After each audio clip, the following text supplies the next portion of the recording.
We love Zencaster because it allows us to record the audio for our podcast and create the video segments we use for our weekly Sister Scoop episodes. Zencaster has helped us make content capture simple. It's now super easy to record a podcast with Zencaster. Log in using your browser and start recording a high-quality podcast right away. Record studio quality sound and up to 4K video with your guests, and feel a sense of zen knowing Zencaster's multi-layered backups ensure you always have your recordings in the highest quality, even if the connection is unstable. If you've thought about podcasting before and realized that you need a lot of different tools and services, those days are over. With Zencaster's all-in-one podcasting platform, you can create your podcast in one place and distribute it to Spotify, Apple, and other major destinations. Just go to zencastr.com/pricing and use our code SistersAssembled, and you'll get 30% off your first month of any Zencaster paid plan. We want you to have the same easy experiences we do for all of our podcasting and content needs. It's time to share your story. Katie and I are always hungry, and one snack we both love is beef jerky. That's why we're so excited to tell you about one of our favorite jerky brands, Matt Hat Jerky. Matt Hat's delicious taste makes it a great snack, and the variety of flavors, including original, black truffle, and my personal favorite, roasted garlic, means there's a flavor for everyone. Plus, it's local to the area where we grew up in, which we just love. Use the link in the show notes below to get some Matt Hat Jerky for yourself, and make sure to use our coupon code SistersAssembled for 10% off.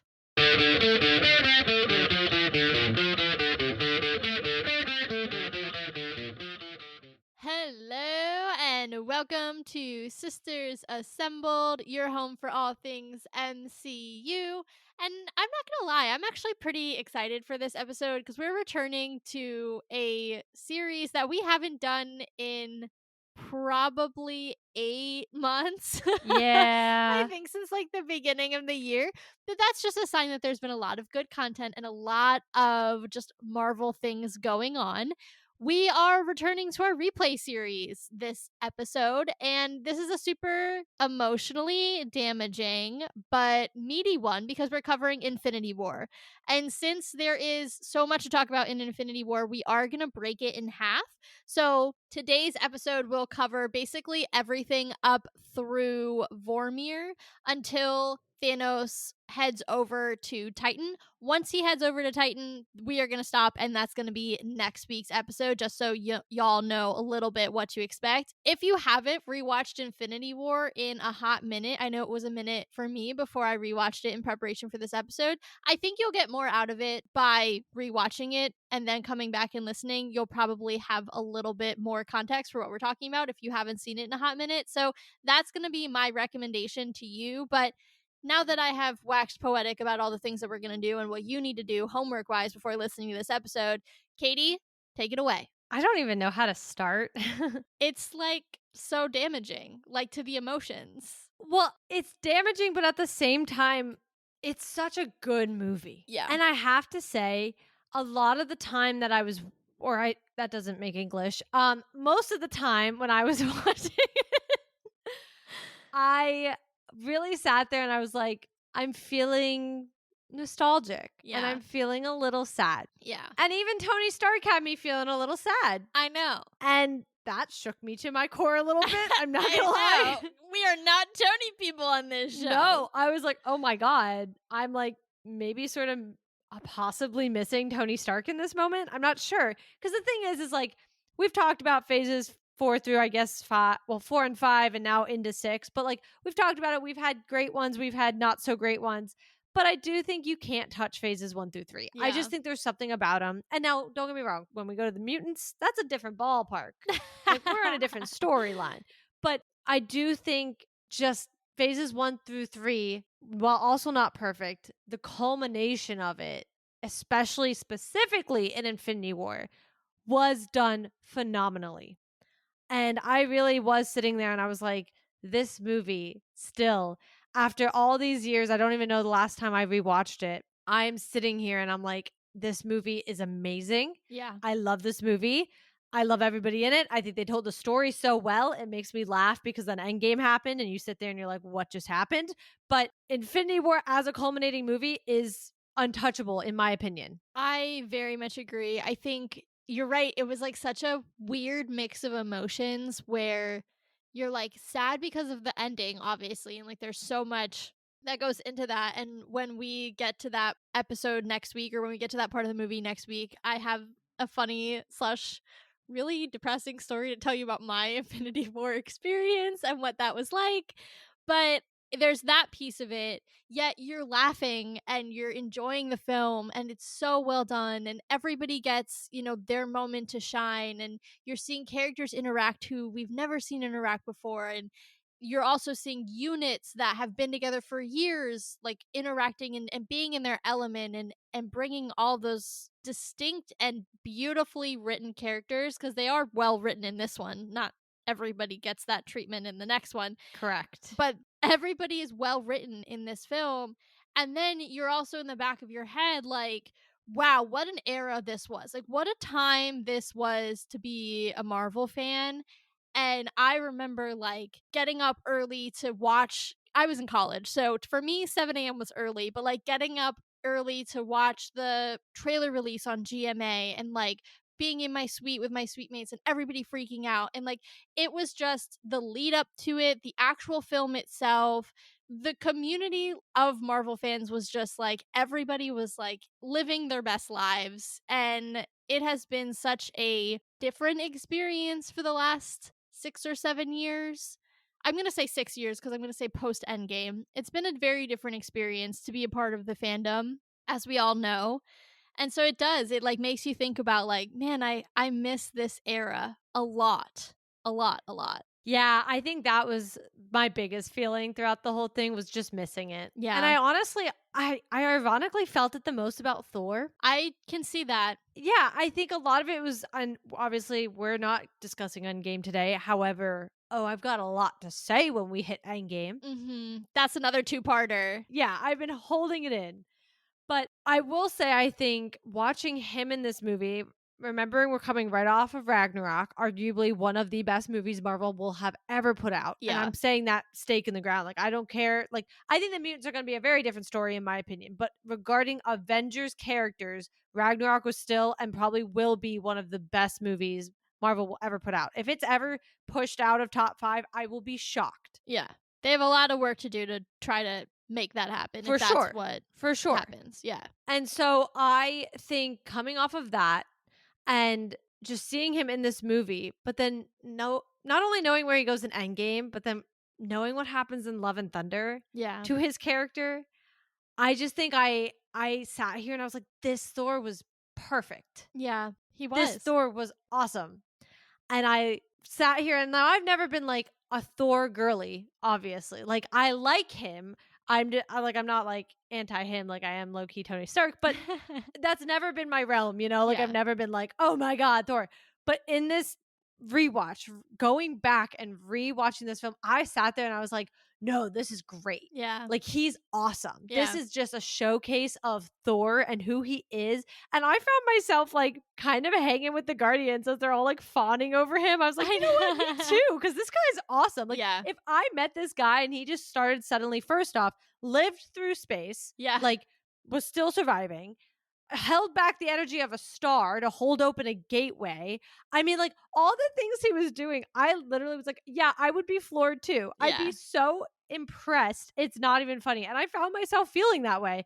And so it did make me a little sad then to remember like where we go from here with his character specifically. But yeah, I would say like he was probably the big character for me that stood out. I do think maybe I didn't feel this the first time around, or maybe even the second. I've at least watched it twice. I know that.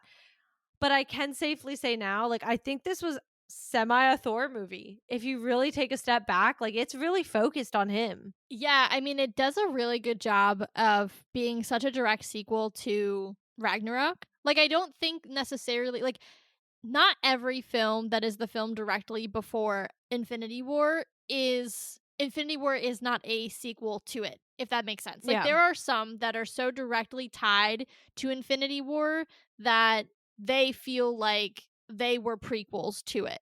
Obviously, Civil War, like, even though so many years have passed, like, we are seeing the direct ramifications of that fissure in the Avengers, and ultimately, like, that's why they lose in Infinity War, right? So that's one of those pieces. But I think Ragnarok is the other one. Like, you are literally seeing Thanos' ship and you're like, "Oh crap." And then next thing you know, you're on the Statesman and half of the Asgardians have died after you just watched them lose their planet. And so I think part of it really is because, you have seen that just take place and then it's literally just flows so seamlessly from Ragnarok to Infinity War. So I definitely hear you on kind of it being very much a Thor story. I think for me, the character that I was most surprised that I was struck by. There were a few that I wasn't surprised, like obviously Wanda and Vision's story, like seeing how that's played out. That was definitely upsetting. And then T'Challa, like I don't think I'm ever gonna see anything with T'Challa, at least Chadwick's version, and probably any version of T'Challa, and not be like extremely sad. But that was kind of expected because I know going into any film that he's in that I'm going to have strong feelings of sadness.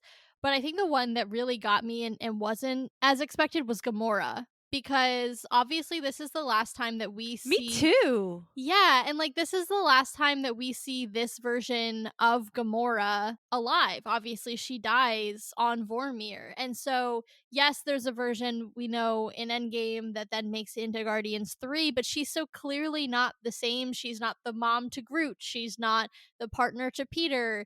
And it's definitely knowing how that storyline played out, that one hit me harder than expected because I'm not like I don't dislike Gamora, I like her, but she's not a character that I'm like, "Oh my gosh, it's Gamora, like I'm so excited to see her."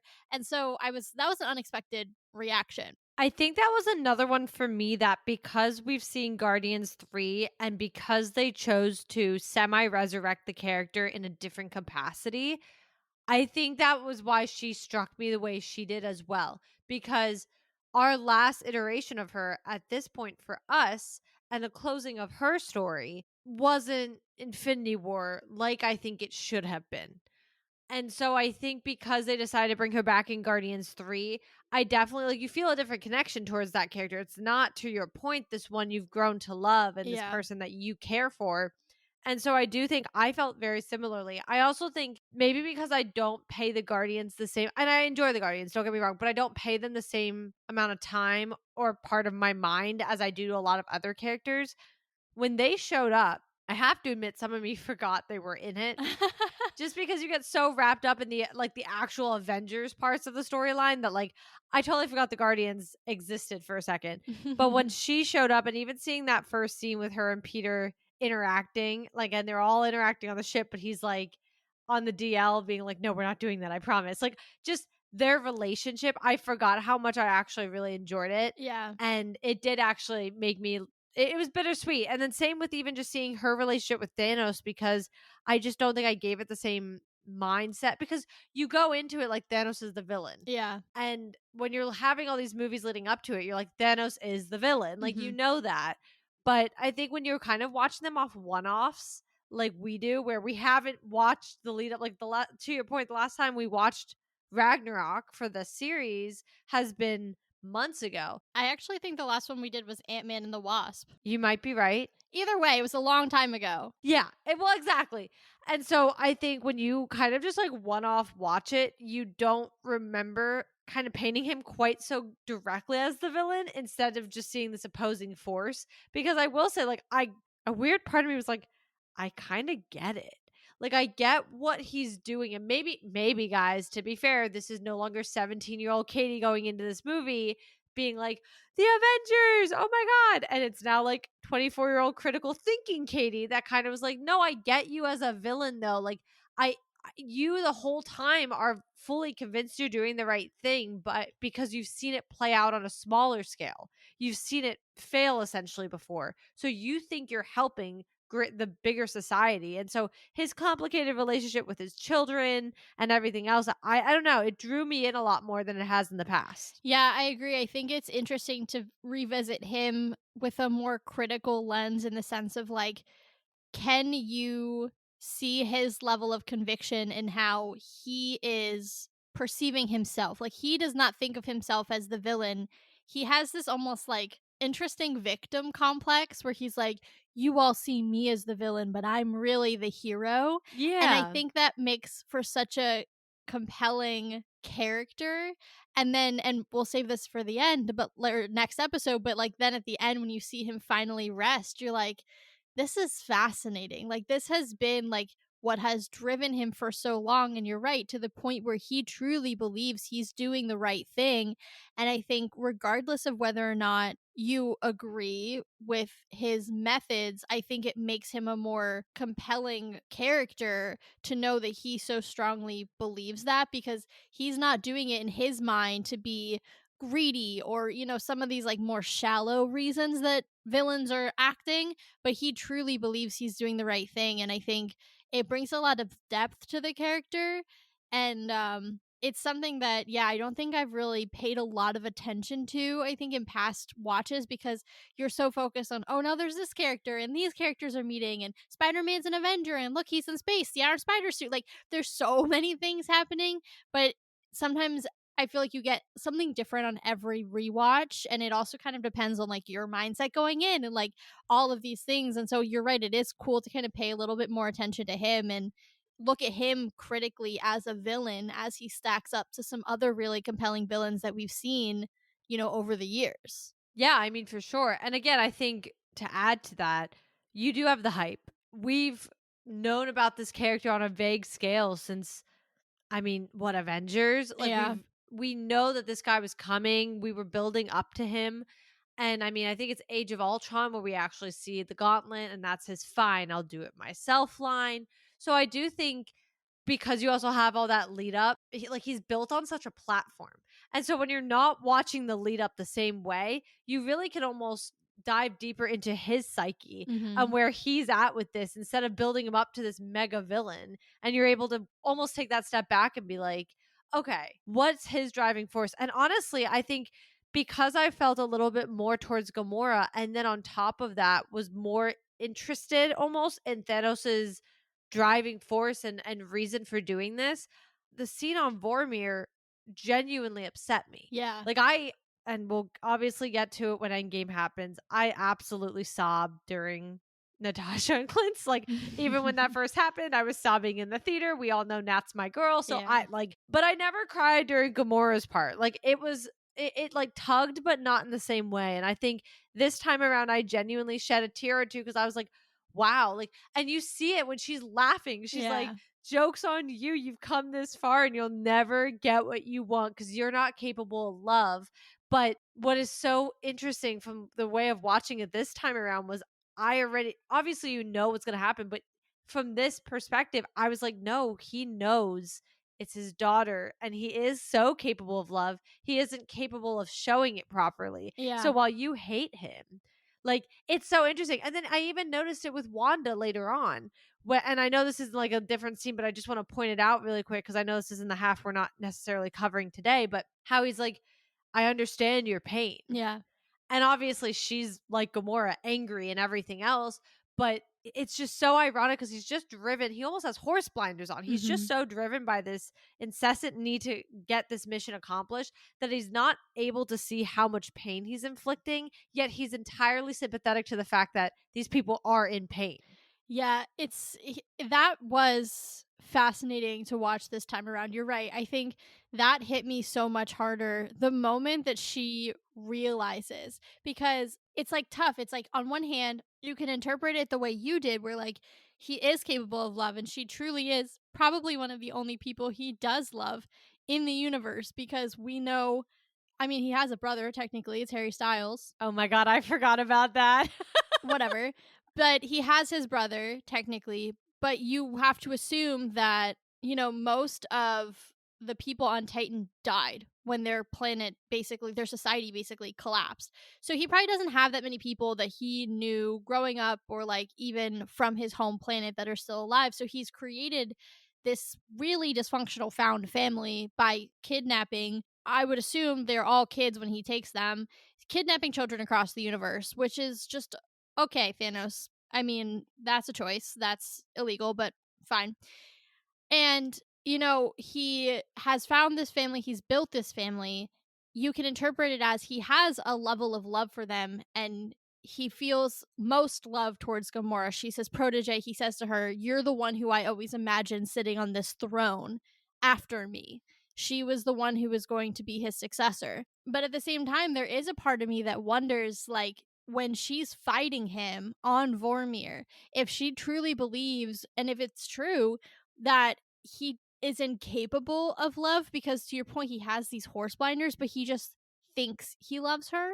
And the same way that he thinks he's doing the right thing. Like, I guess what I'm trying to get at is like, how delulu is this man to the point where like he thinks that killing half the universe is going to fix all the problems, and then also that he truly is capable of love when he's also brutalized her entire life, set her against her sister, taken her from her home planet. Remember, he's not completely exterminating home planets. Half of her people still live, but he took her anyway.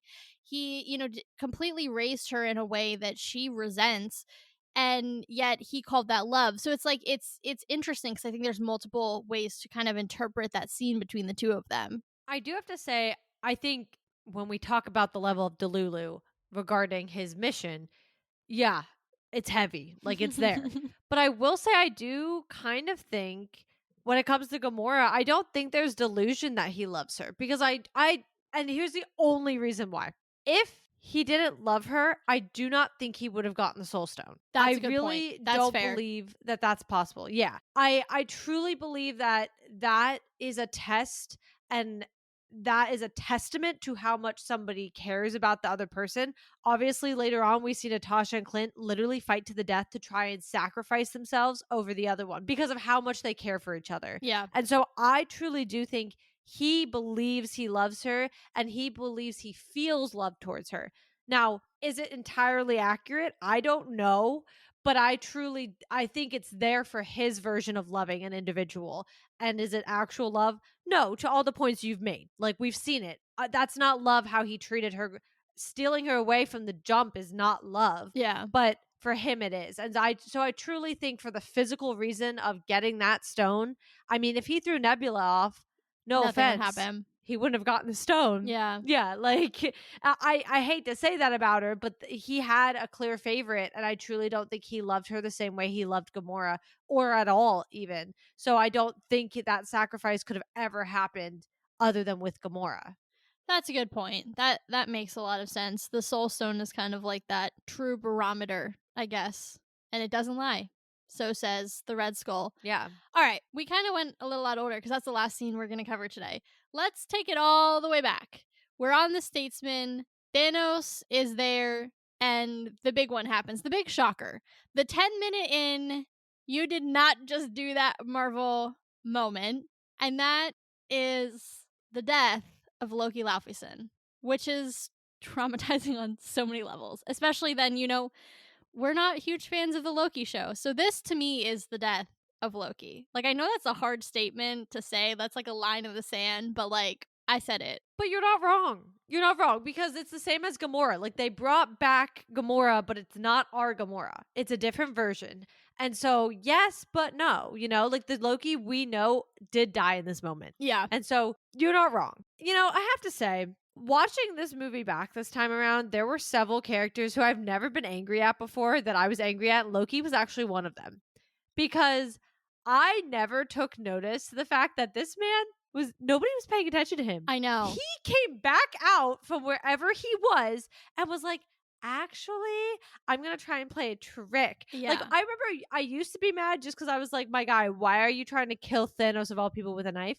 But I literally was like, nobody was paying attention to you. Yeah. You could have just acted like a corpse. Nobody even knew where your body had went initially. Like, I didn't know where you were until you made yourself known. Yeah. And you came back out. And so I honestly was like, no, you kind of deserved that, because what are you doing? You're like, I know I've been mad at this for what now, 7 years. Yeah. But just the sheer fact that the writers like almost decided they didn't know what they wanted to do with his character. So they were like, let's make him die. But they made him die in a way that was like, Loki would have never done that. He's smarter than that. Yeah. And that's what every other characterization has shown, like every other appearance.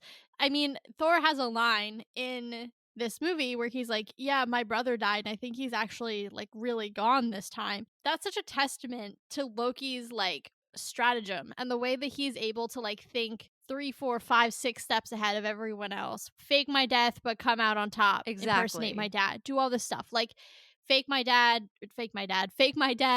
go take over Earth. Like, every time he does it, he comes back. He's like reinvented himself. He's, always a few steps ahead. And so it is just such a, you want to talk about Thor and Endgame, but even in the 10 minutes that Loki is alive in this movie, it is such a departure from the character that we know.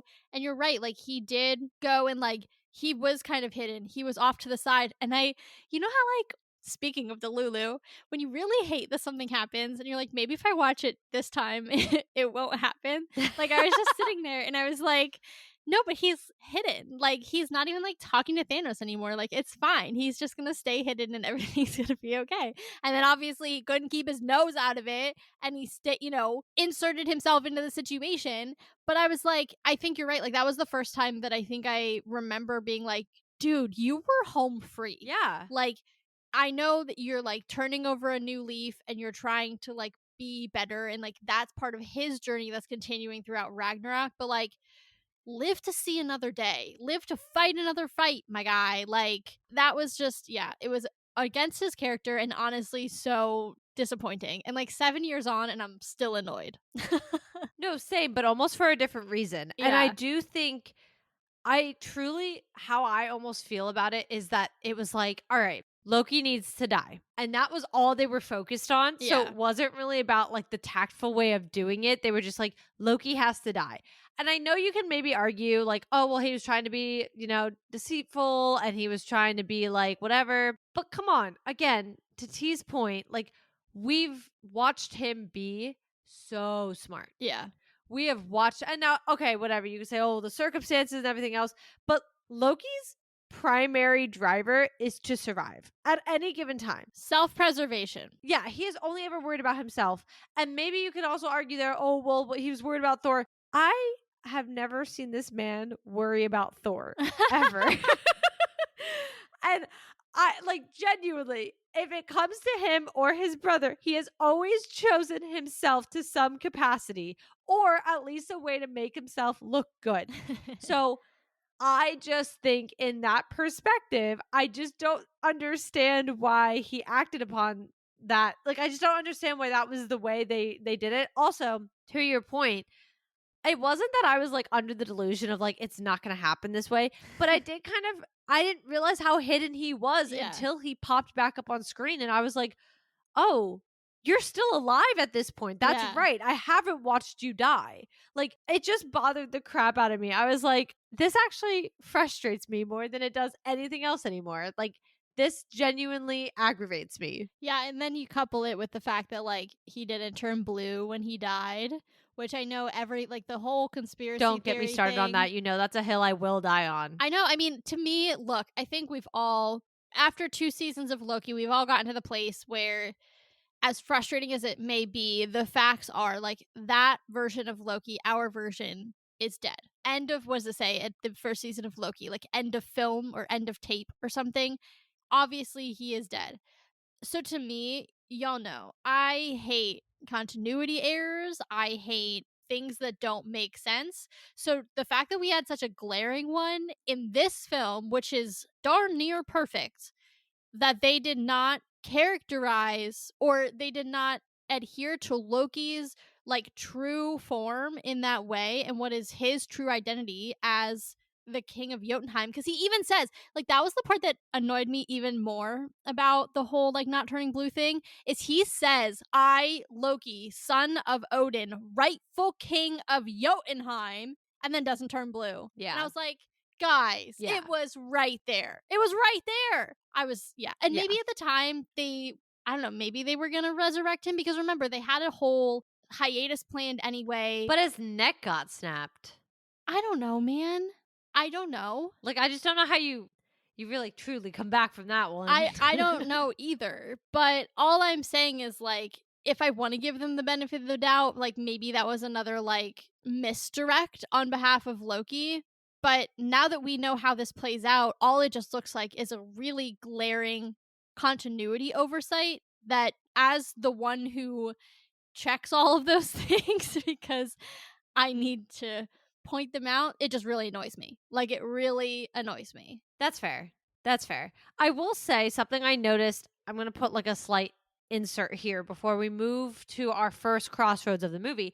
But I will say something I noticed was there were a lot of characters I was really annoyed with this time around. And I really think it's because as I've gotten older and the frontal lobe has formed, I sit there and I'm like, how can you sit there and make such a selfish decision when the fate of the entire world is literally sitting right there? No, I'm sorry, not world, universe. Yeah. Just nibble on that, and I'll point out the characters as they go. Okay. Now, Loki was one of them. To be fair, he didn't know Thanos was going to come, but leave the Tesseract on Asgard for it to get destroyed, and we would have less of a problem. But I digress. He is one to add to that list, though. So just we'll name him. But we are at our first crossroads because at this point, the scene ends with Thanos blowing up the ship, and we have two characters go two different directions. We're going to first follow Hulk. So Hulk ends up being Heimdall's dying breath, ends up being sent back to Earth through the Bifrost. And that's when we stumble upon our good friends, the wizards, because that is what they were referred to the entire movie. Doctor Strange and our bestie Wong, as he literally crashes to the Sanctum Sanctorum and is like, Thanos is coming, which again, I've seen this movie before. That was eerie. Like to have him like be essentially the Paul Revere of the movie and be like, he's here, he's coming, like be worried. And I was like, I am stressed. But he was another character I was really watching because I hate Professor Hulk with a Yeah. burning passion. So like this being the movie, it kind of all comes to fruition. I was like, okay. But also I wish they would have never done this. Yeah, it's frustrating because that really the seed there is planted in something that we didn't actually touch on, which is he gets his butt absolutely just destroyed by Thanos. Like handed his own butt Yeah. on the ship. Like it looked like for like one moment he had him on the ropes, Yeah. and then Thanos was like, "That's cute. I could do this with one hand tied behind my back." It's honestly like shocking. I mean, obviously we've seen the film before, but like it's almost shocking because at this point in the MCU, like you think of the Hulk as truly like one of the most powerful characters in terms of just sheer brute strength. Obviously, we're not talking about magic or any of that because you've got the Thors and the Wandas and the Doctor Stranges of the world. But from a sheer brute strength perspective, like you unleash the Hulk and there's very little else that is going to be a problem for you. Like Loki even says to him, like, well, we've got a Hulk. And he says it with like the utmost confidence. And then the Hulk gets absolutely destroyed. And I think what we like then learn is like that really kind of decimates his confidence, which is actually really funny considering he just came off of a planet where like literally he was treated like a god because he had such incredible power and then was like so overconfident. I know. But that really shattered him, which I think then we all know kind of leads to him and Bruce having this war throughout the entire, internal war throughout the entire film where he doesn't want to come out. He's embarrassed. He just got absolutely destroyed. And then we have this weird off scene moment during the next 5 years where he becomes Professor Hulk. So it's just like, okay, like I see what you're doing. I know where this goes. And logically it makes sense, but I hate it. Yeah, I think it's fair to say that whole thing happening off screen is difficult. Yeah. And so I think him throughout this movie was by default also difficult because I knew that's where we were going finally with this character. I will say I enjoyed his return. Yeah. And I enjoyed how it happened because I think it made sense. You had to get him out of the situation he was in. And it was funny to watch him in the Hulkbuster. And obviously I know it's in the second half. I just want to mention that. But I think it does a lot to have him back because we see him from a science perspective, I think, during this because he can't be the Hulk. Yeah. So I do appreciate it from that perspective. He's the one who initially says, like, I think we can get Vision to live without the stone. Like, I think we can separate him from the stone and the things of that perspective. But also, he, again, is the Paul Revere of the movie and is like, guys, we're screwed. Like, this guy is not to be messed around with. And now he has 2 of the Infinity Stones. And that's what we know he has as of right this moment. Yeah. Obviously, him returning sets off the next set of events, which is Doctor Strange and Wong and Tony having their battle, in which case they all end, well, not Wong, but Doctor Strange and Tony end up in space. With Spider-Man. Yeah. Peter appears, like everything else. That takes us into a completely different realm. We're gonna hold on that part as we this is why this movie's only semi-complicated to cover, because we are skipping around with all the different groups. But we're gonna stick with the Hulk for the time being, because he ends up obviously with Cap and Natasha, and he's also ends up in Wakanda by the end of the movie. So he's actually probably one of the most important through line characters, Mhm. because he does start the movie from the jump with Thor and with Thanos, and ends it then in the exact same spot with Thor and with Thanos, Yeah. which I think are, again, I would argue the two most important characters of the entire movie. But I think he's so interesting too, because he's not there during Civil War. Mhm. Him and Thor don't exist during Civil War. They are off doing Ragnarok. So I think what's so pivotal to me in this film from his perspective is when he's like, literally the Chris Jenner meme was like, why can't you just call Taylor up? Like, that is literally the epitome of what he was doing to Tony. He was like, so why can't we call Cap? Yeah. Like, why are we disbanded? What is going on? Like, what just happened? Because you could see the gears turning of like, this is stupid. Yeah. Like, I don't understand. So I think he's so important from that perspective too, because obviously we don't have that moment with Thor. He's too busy by the time he gets to Earth to be worrying about it. But and also he's like an honorary Avenger. He shows up for the fun of it and then like leaves because he's got 9 realms to take care of. Yeah. But the Hulk and Bruce are so ingrained in all of this that I think it's very interesting, because that is how Civil War naturally comes up, and it does remind us this is why we're separated. Now, that becomes a whole thing in Endgame, and Tony tries to play the point of, if we'd been together, which I don't agree with now that I've seen this movie. I have something to say. I have something to say Say it. because it had not occurred to me truly, I think, until this watch. Like, I think the seed had been sown in other watches, but in this watch, I realized that have had a Tony just shut his big old mouth and stopped complaining about how he and Cap aren't talking like a 5-year-old. If they had called Cap sooner, all of this could have been prevented, right? Like, I think it's like really Do you want a comes. better one?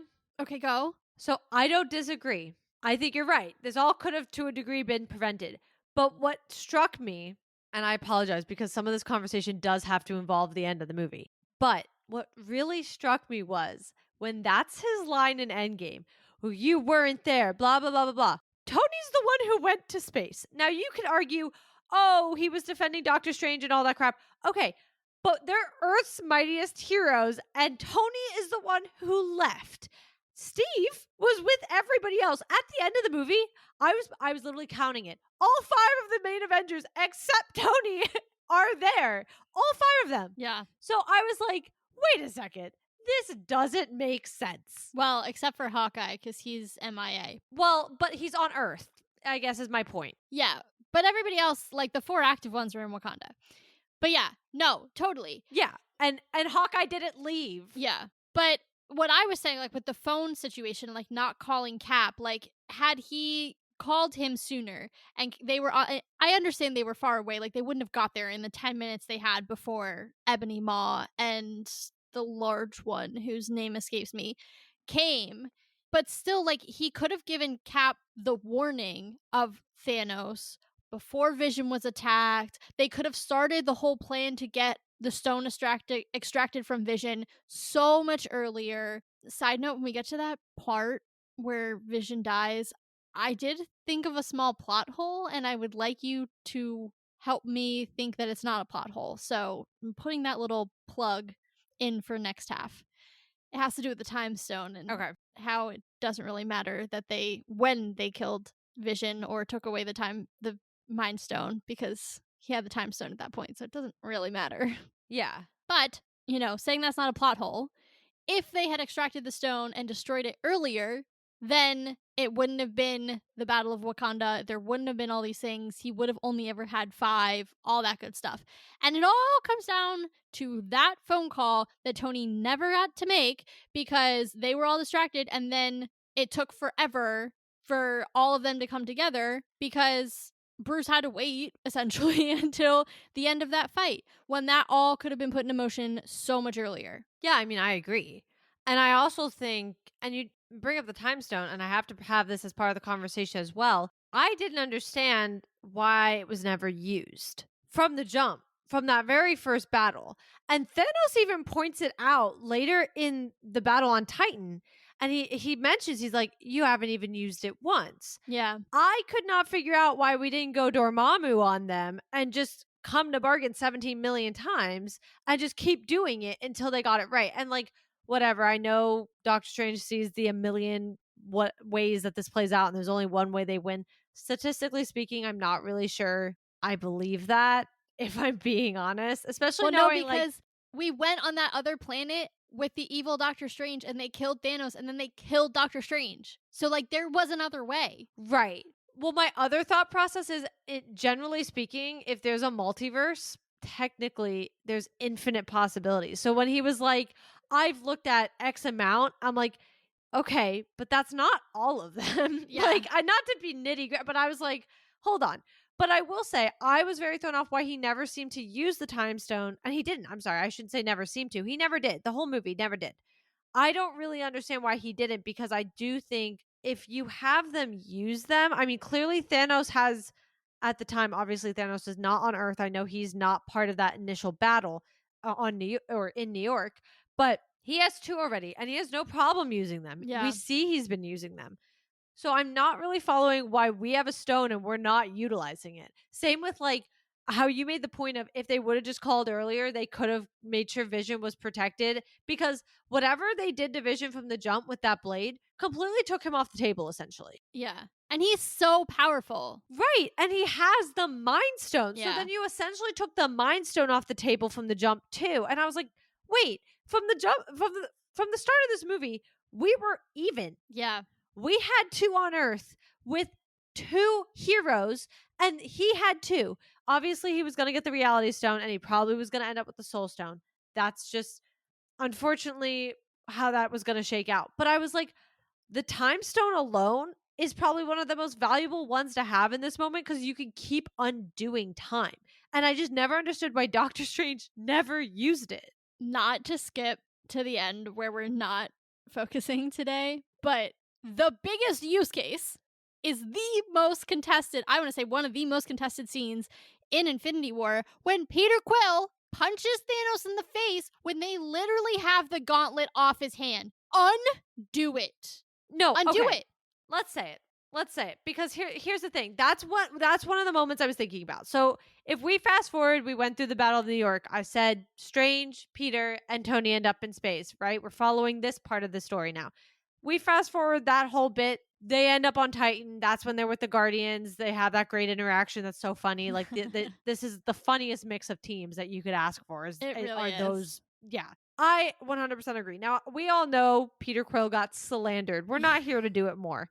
We know that character has fought for his life. Like, honestly, like, I don't say poor Chris Pratt often, because there's a lot of reasons why I don't. But poor Chris Pratt, because he was slandered. That was rough.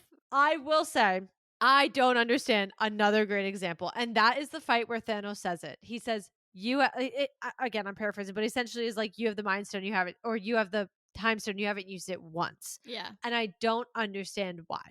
You had that opportunity. Although here's the other thing I didn't understand during that fight. And again, maybe it's the frontal lobe guys. I'm sitting there like, why are we trying to get the gauntlet off of him when we could slit his throat? I mean, also true. I mean, look, though. Well, I'm just thinking about, like, we literally watched Gamora do it. Obviously, it was, unfortunately, the use of the Reality Stone. So while she did it, it wasn't real. We watched her do it. If you kill Thanos, it's all gone. Everything that he's trying to do is gone. He is the villain. Getting the gauntlet off, I sat here during that whole thing while they were struggling to get it off of him. And for the first time, because I pay so much attention to the fact that I truly did hate Star-Lord for a long time after this moment. Yeah. I was not letting myself feel that, right? Yeah. But I was genuinely like, okay, we're not going to do that this time. And I'm watching as Peter and Tony are fighting for their life to get this gauntlet off of his hand. And I was like, why are we trying to do that? Why are we trying to get the gauntlet off of his hand when we could just kill him? Just take his head off. Like, I don't quite understand why we are like. And then my other thought process was, what were we doing with the gauntlet when we got it off of his hand? Yeah, Like, real what was the next questions. step of that plan? Yeah, Yeah. right? For a what does Tony call himself? A genius playboy billionaire? That was not a genius playboy billionaire plan. That was like, what is the most complicated way we can do this? And then also like, what was part 2? Like, Right. were they all gonna just like use the space stone and have him stranded on Titan? I mean, fine, but he still had kids alive. And I use that loosely, but like, they're called the children of Thanos. He still had some of his kids alive, so they could have gone to get him. Like, that wouldn't have really, Well, and as solved long any as he is problems. alive, the threat is there. The Infinity Stones separated aren't doing anything. Well, and he also, I mean, they say it at the beginning of when Thor meets up with the Guardians. He basically is like, yeah, well, he stole the Power Stone off of Xandar and he decimated them. And the Guardians are like shocked because, I mean, we've seen the power of Xandar, which I'm really sad that that society is one of the ones that didn't make it because they are fascinating. But like, we've seen that they're a powerful militaristic society. Like, they have a strong defense system, and he just absolutely obliterated them. And so, like, that was 0 stones. That was the first stone he got. He doesn't need a stone to be. A problem? Yeah, Well, we also saw that he used to by hand kill societies. yeah, Like he used to take the gory way and just go in and kill half of them because that was his way of doing his plan. So we already knew there was power there. Like yeah, I just guess I don't understand as I was watching it a second time. And again, guys, I get it. By the end of the day, it's all plot device because they had to lose. yeah, But I don't like feeling like there were clear opportunities that were missed because it needed to be a plot device. And that's what that felt like. Between Strange not using the stone, like the time stone, and also this weird plan to not kill him, but to instead just like take the gauntlet off his hand. I was like, we're not we're not solving anything. He has 3 stones by this point, and I'm not really following why this is like, or does it? Is it 3 or 4? He might have 4 stones. I don't even remember at that by point. the time he He gets the does. He time has a soul stone, stone. yeah, he has 4. Yeah, he has 4 stones by this point, and our problem solving skills said we're just gonna take the gauntlet off his hand. No, Yeah, no, and welcome back to my list. Every single person on Titan on our side made my list in that moment. even Spider-Man. I have to say, he's a genius. He might be 17. He's a genius. For him to not even have thought to be like, why don't we take a more permanent solution? Well, Or at because least be like, Peter Parker what is is Peter the plan Parker, though. beyond this? I mean, but think about where we are and who Peter Parker I is know, at but he's this smarter than stage. that. But he's not inherently violent. I know, but you can't tell me if he was fighting Thanos by himself, he would not have had a better solution. I think he defers to Tony Stark when Tony Stark is in the room. Look, you're never going to get me to blame Spider-Man for anything. Well, that besides the point. I think the plan was fine. I do. I just don't understand why the plan was to get the gauntlet off. It's Yeah. like the end game should have been to just kill him. Yeah. And I don't understand why it wasn't. So it actually almost takes weight off of hating Star-Lord because I kind of am like, no, that plan was flawed from the jump. Because Yeah. even if they would have gotten the gauntlet off, what were you intending to do? Yeah. Well, and that was my big plot hole that I was talking about. Like with the time stone, they could have undone any of that or redone it over and over again. And Yeah. like it didn't have to happen. And I just kept sitting there going, I hate plot holes. They drive me nuts. And like those are such big ones because Yeah. like you have the power to literally undo anything. And yet you lost. And like I know the whole like, oh, I've seen millions of possibilities and this is the only one that we win. But like we've talked about that. That's not one, how the multiverse works, and two, like it's a plot device and it's annoying. And it also ends with Spider-Man getting dusted, so absolutely not. True. But you have the time stone, which I would argue is probably the most powerful stone, if I'm being honest. Yes. Because, yeah, you would literally have the power stone and all that. But to be able to consistently rewrite time until you get it how you want to get it, hey, that is the most powerful thing that I think exists. I mean, I just don't understand why we were not utilizing the stones we had.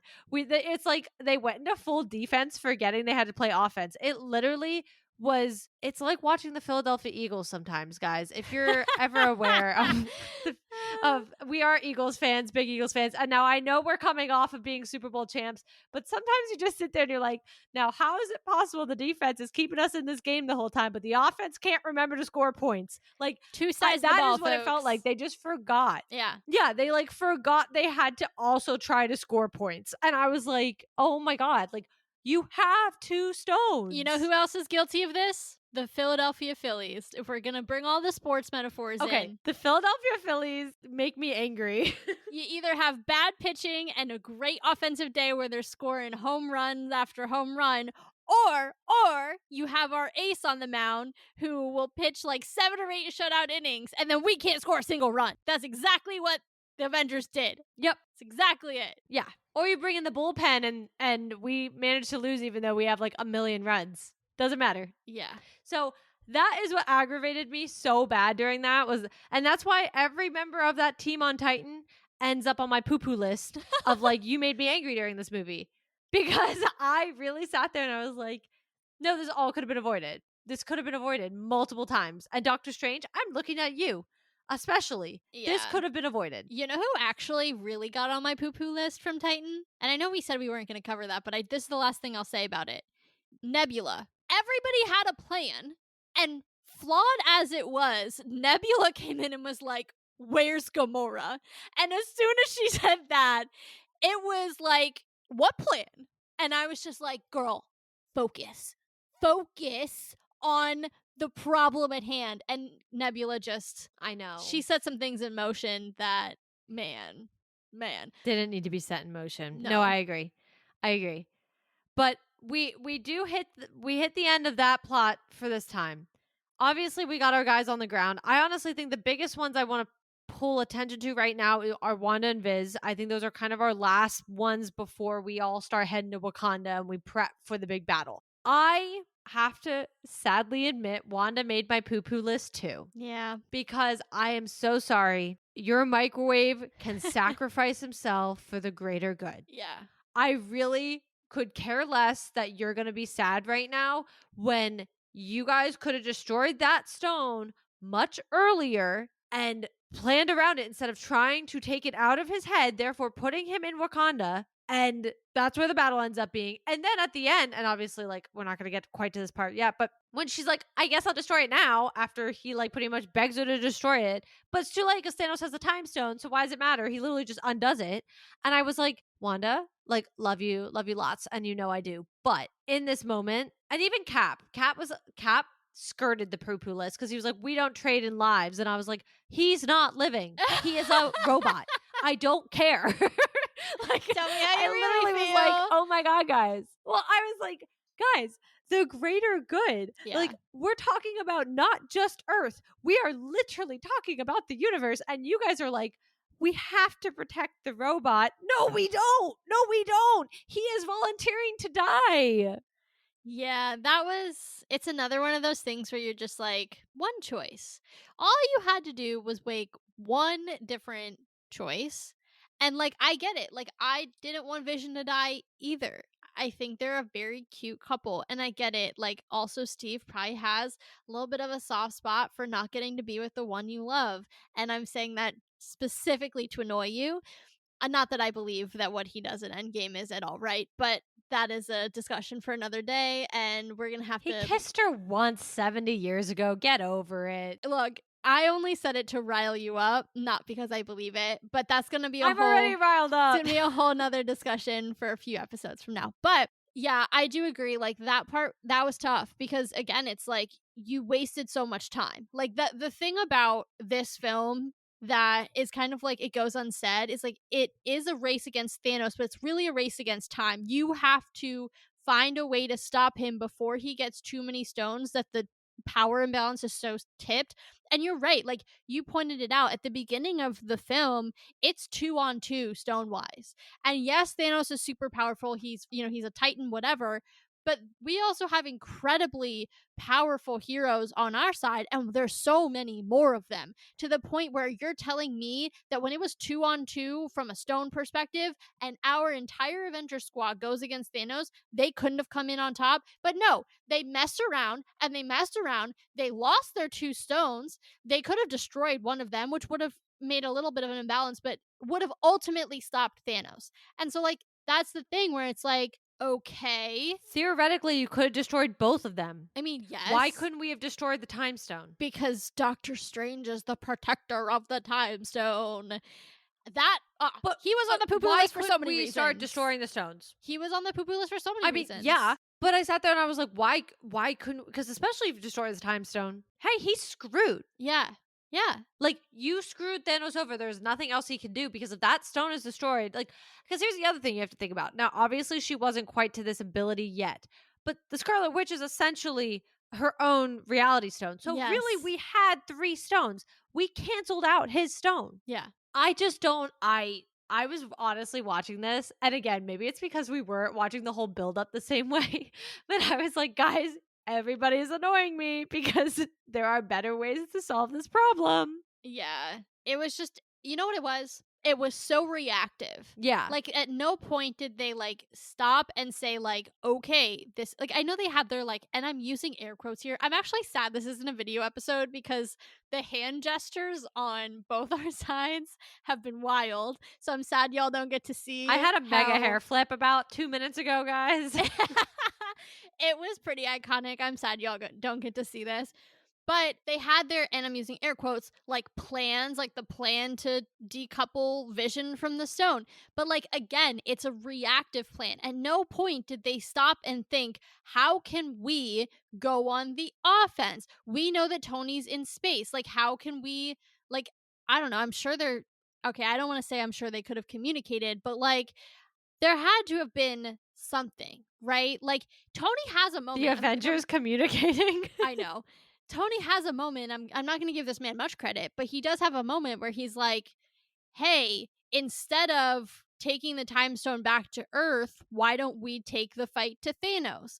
And while that didn't end up the way I think, Tony wanted, obviously, at least it was a little bit of like offensive thinking. Like, to your point, like they just played defense the whole time and they Yeah. were reacting. Thanos was just executing his plan. He was like, boom, check it off the list. Boom, check it off the list. Like, I'm moving, I'm grooving, I'm killing my daughter. I got another stone. Like, he was not phased whatsoever. He beat the crap out of the Hulk and was like, all in a day's work. Let's on to the next one. Like, he was just kicking butt and taking names.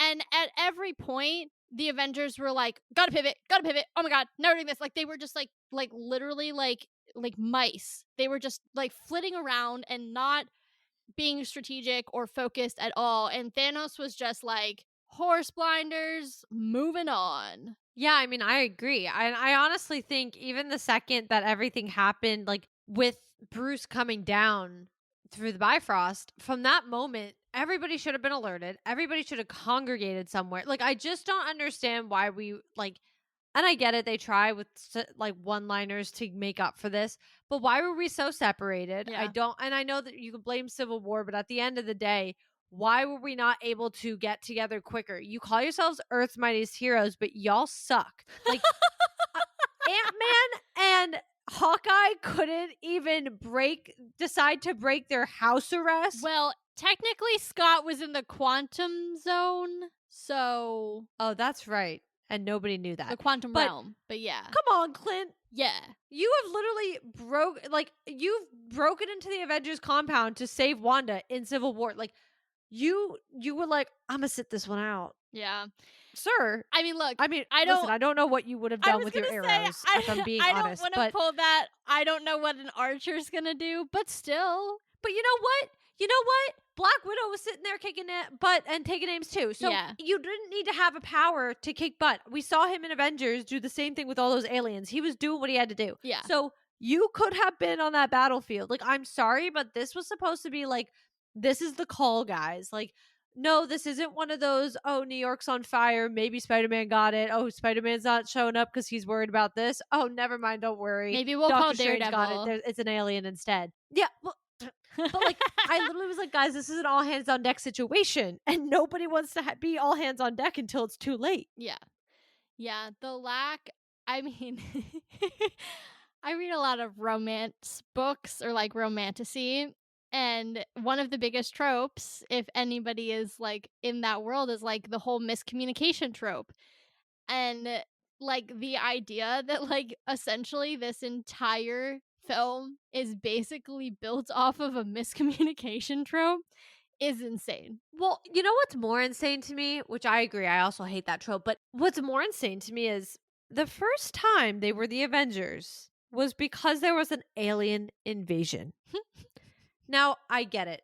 Ultron was Tony's fault. Yeah. And Bruce played a little bit, but Tony really should not have messed with things he didn't know. But it's like when Civil War happened, they forgot that there could be bigger threats than what is happening on Earth. Yeah. That there are literal aliens out there, there are space gods and things all sorts like it's like they didn't like they completely had no concept of the fact that anything could come to Earth at any time, and that is what happened in this movie. Is they completely forgot that aliens exist and that there is or that there is life beyond Earth and that anybody could show up. And which is so funny because if you look at phases 4 and 5, we got aliens everywhere. Yeah. We got people literally. coming to Earth from everywhere. Yeah. Like it's crazy. Yeah, and it's so interesting because this is another like crap on Tony moment, but we love to have him.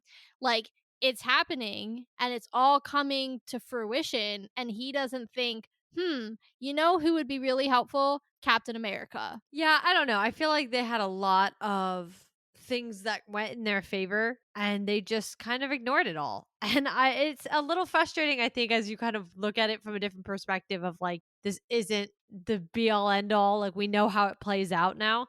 So I do think, a little bit of armchair quarterback along with recency bias, I'll admit. But I do think I'm like, come on, guys. You hurt me a little bit. You hurt me just a little. Yeah, like you gotta work with me here, folks. Like you had some opportunities and instead it ended in one of the most traumatic endings of an MCU film ever. Yes. And that's only the first half of it because we didn't even get into the second half where I'm also angry at people. I know. But that's a good segue actually. We've covered kind of the first half of the film. We'll talk a little bit more about the battle on Titan next week, as well as the big battle of Wakanda, and of course the big traumatizing ending of the film, and all of our feelings about that. I will share my Infinity War story and what that was like for me. Embarrassing, but whatever.